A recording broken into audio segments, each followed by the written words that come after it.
क्या आपको पता है एप्पल 2 जब बन रहा था तो स्टीव जॉब्स को उस कंप्यूटर का कलर बेज रखना था। आपके स्क्रीन पर दिख रहा होगा, इसको बोलते हैं बेज कलर।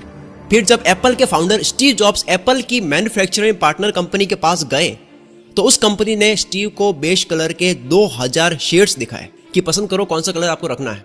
लेकिन स्टीव जॉब्स को उन सभी शेड्स में एक भी पसंद नहीं आया और आखिर में वे खुद उस कलर का शेड कहीं से लेकर आए, तब जाकर एप्पल 2 का कलर डिसाइड हुआ। इस बात से आप अंदाजा लगा सकते हो कि वो इंसान एक कलर के शेड में इतनी परफेक्शन दे सकता है, इतनी आत्मा डाल सकता है अपने काम में, तो वो अपने प्रोडक्ट की परफॉर्मेंस पर कितना काम करता होगा, कितना काम किया होगा, किस हद तक अपनी जान डाली होगी। स्टीव जॉब्स की बायोग्राफी लिखने वाले वॉल्टर आइजैक्सन ने स्टीव जॉब्स के बारे में बताया कि स्टीव जब इन छोटी छोटी बातों का ध्यान रखते थे तब स्टीव को खुद को पता होता था कि इस प्रोडक्ट को यूज करने वाले लोग इतना ध्यान नहीं देंगे, वो इतना खोलकर नहीं देखेंगे, अंदर भी और बाहर भी जो कलर होता है इतना ध्यान नहीं देंगे वो। लेकिन फिर भी वो छोटी छोटी चीजों में परफेक्शन के साथ में काम करते थे, जबकि उनको पता था कि ये मैटर नहीं करता है, लेकिन वो अपने सेटिस्फेक्शन के लिए कर रहे थे।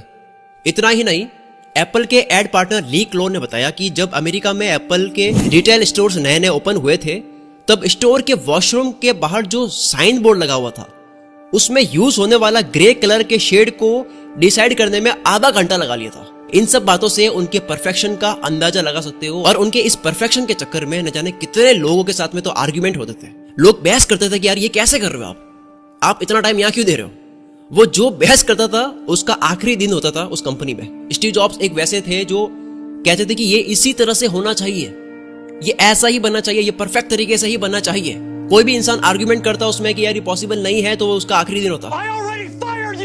स्टीव जॉब्स कितने पैशनेट थे अपने काम को लेकर उसके बारे में बात करते हैं। 4 अक्टूबर 2011 को आईफोन 4S की अनाउंसमेंट हुई थी और उसी दिन एप्पल की पार्टनर कंपनी सॉफ्टबैंक के सीईओ मासायोशी सन एप्पल के हेडक्वार्टर टीम कुक से मीटिंग के लिए गए थे।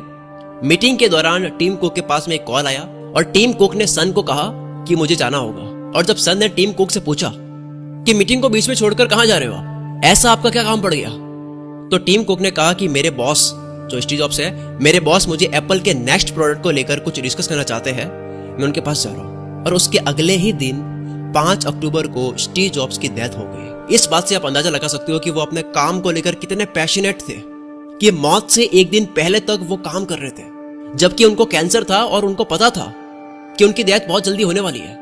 अब बात करते हैं किस तरह से स्टीव जॉब्स अपना काम पूरा हो जाने के बाद भी कॉन्टिन्यूसली 100% देते थे।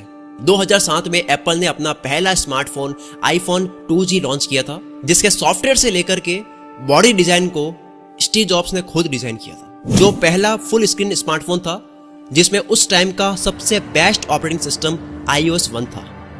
और उस ऑपरेटिंग सिस्टम का मार्केट में दूर दूर तक कोई मुकाबला करने के लिए कोई कॉम्पिटिटर था ही नहीं। स्टीव जॉब्स को यह पता था कि इसका मुकाबला करने लायक प्रोडक्ट बनाने में दूसरी कंपनीज को 2 से 3 साल और लग जाएंगे और वो आईफोन 2G को ऐसे ही बेच सकते थे। लेकिन फिर भी उन्होंने हर बार उसके बेस्ट से बेस्ट वर्जन्स निकाले, क्योंकि वो अपने कॉम्पिटिटर खुद को ही मानते थे। वो जब बेस्ट काम कर रहे थे तब उनका कोई कॉम्पिटिटर था ही नहीं उस वक्त, लेकिन तब भी वो और बेस्ट बन रहे थे। मतलब जो कॉम्पिटिटर हो गए उनके दिमाग में आ रहा होगा कि यार ये तो हमें अचीव करने दो, फिर आप और बेस्ट करना।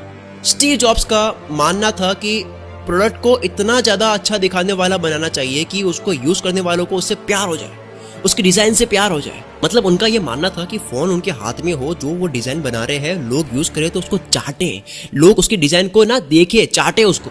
वो बुरी दिखने वाली चीज होती थी, जो भी जिसकी डिजाइन अच्छी नहीं है उसको अपने पास आने तक नहीं देते थे, चाहे मरना कबूल हो। ऐसा इसलिए बोल रहा हूं क्योंकि 2009 में जब जॉब्स का लीवर ट्रांसप्लांट हुआ और उन्हें होश आया, तब उन्होंने अपने ऑक्सीजन मास्क को उतार कर तोड़ दिया और डॉक्टर से कहा कि उनको यह मास्क बिल्कुल भी पसंद नहीं है, इसकी डिजाइन मुझे बिल्कुल पसंद नहीं है, इसलिए मैंने इसको तोड़ दिया। और वो उसे नहीं पहनेंगे, जबकि उस टाइम अच्छे से बोल भी नहीं पा रहे थे, वो ऐसी कंडीशन थी उनकी। और उसी टाइम उन्होंने डॉक्टर से 5 अलग अलग डिजाइन के मास्क मंगवाए ताकि वो सबसे बेस्ट मास्क चूज कर सके। यह बात वॉल्टर आइजैक्सन के अकॉर्डिंग है। वैसे अब बात करते हैं स्टे हंग्री स्टे फुलिश के बारे में। 1985 में एप्पल कंपनी में हो रही राजनीति के कारण स्टीव जॉब्स को अपनी कंपनी छोड़नी पड़ी। ये एक सीन है मूवी के अंदर, जॉब्स मूवी है, उस मूवी में सीन है, मैं खुद लिटरली रो गया था उस सीन को देख कर। उतना इमोशनल सीन है।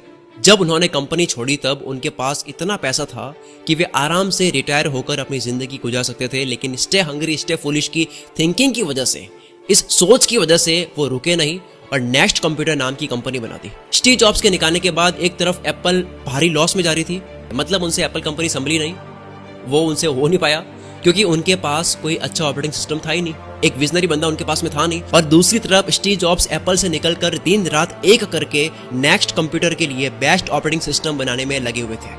और कुछ साल बाद एप्पल कंपनी ने स्टीव जॉब्स को नेक्स्ट को खरीदने का ऑफर किया और फाइनली 1996 में स्टीव जॉब्स नेक्स्ट कंपनी के साथ साथ एप्पल में वापस चले गए और दुनिया को एक के बाद एक प्रोडक्ट्स दिए।